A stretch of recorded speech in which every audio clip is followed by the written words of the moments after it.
Excellency, the last bill for the day is a Finance Bill 2025, which was introduced in the House following his submission in draft form by the Cabinet Secretary for the National Treasury on 31st of April, as required by the PFM Act. It is introduced in the name of the distinguished member for Molo constituency, Your Excellency. The bill, upon being published, went through extensive public participation throughout the country. We also used modern technology this time, using apps. The bill was considered, taking into account the views of the public, and passed by the National Assembly.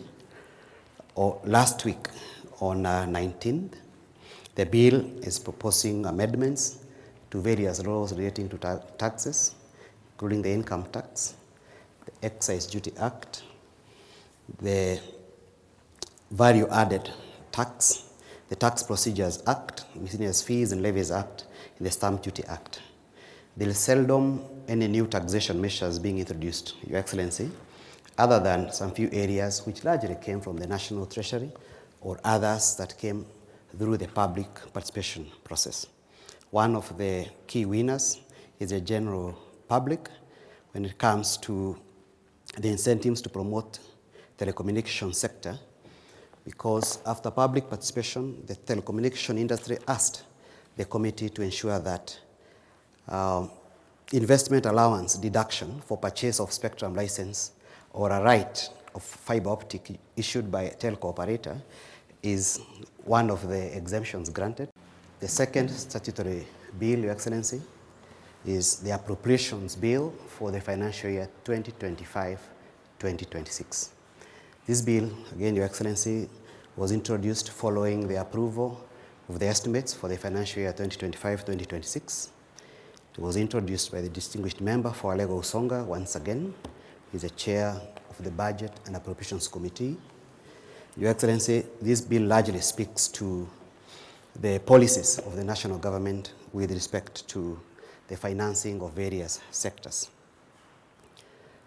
Your Excellency, there is new money for certain sectors which wasn't there before, including, I think, 10.2 billion for agriculture value chain development projects. There is 1.5 billion for sugar sector reform. There is new injection of 8 billion for support for fertilizer subsidy. There is 4 billion for coffee debt waiver, Your Excellency. And also, the health sector is amongst the biggest gainers this time. 17.3 billion, Your Excellency, is going to Global Fund for HIV, malaria, and TB.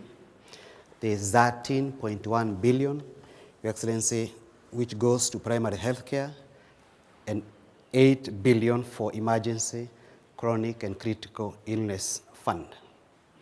UHC healthcare workers are going to get 6.2 billion for transfer of their payrolls to counties, Your Excellency.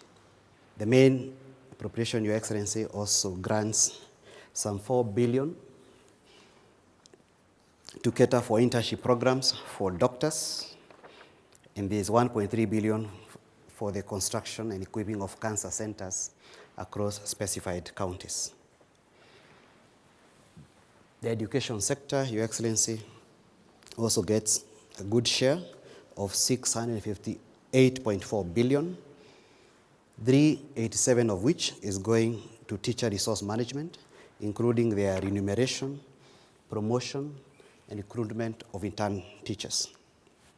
58.9 billion, Your Excellency, goes to free primary and day secondary education, while 29 billion is for junior secondary school funding. The university funding, Your Excellency, gets 41.5 billion in the next financial year, while the national examinations and assessment and the school feeding program get 6 billion and 3 billion each. The digital superhighway and creative economic sector have not been left behind. They have been allocated 13 billion to support the growth of the innovation and creative sectors. 217 billion, Your Excellency, has been allocated for construction, maintenance, and rehabilitation of roads. in the financial year 2025-2026, while 63 billion has been allocated to support reliable power supply by our energy sector players. Excellency, in the next financial year, our TVETs have also been given 7.7 billion for scholarships and capitation. The third bill to receive your assent will be the Finance Bill 2025, National Assembly Bill number 19 of 2025. The bill honors Your Excellency's commitment to the nation that there will be no new taxes in this financial year. The bill sets out fiscal interventions designed to enhance the business environment and reform the tax regime, making Kenya a more competitive nation to invest in. Among the seminal legislative proposals carried in the bill include the prioritization of the Kenyan worker within the fiscal framework through proposed amendments to the Income Tax Act, mandating the automatic application of employee tax reliefs and exemptions. In addition, the bill proposes the exemption of gratuity payments and pension scheme allowances from taxation. Amendments under the Value Added Tax Act include exemptions on mosquito repellent inputs and the local packaging of tea, measures intended to strengthen both the manufacturing and agricultural sectors. We exercise excellence and integrity even as we implement this law. The Speaker of the National Assembly, distinguished guests, ladies and gentlemen, who will imperil our sovereignty and invest heavily. The second bill to be presented for your assent is the Appropriations Bill. Action for purchase of spectrum license or a right of fiber optic issued by a telco operator of the nation as your principal assistant. If it pleases you, sir, you may also kindly present copies to the Solicitor General for publication into law and to the Cabinet Secretary for the National Treasury for implementation. The leader of the minority party in the National Assembly, and other members of Parliament present, and all esteemed state officials in attendance.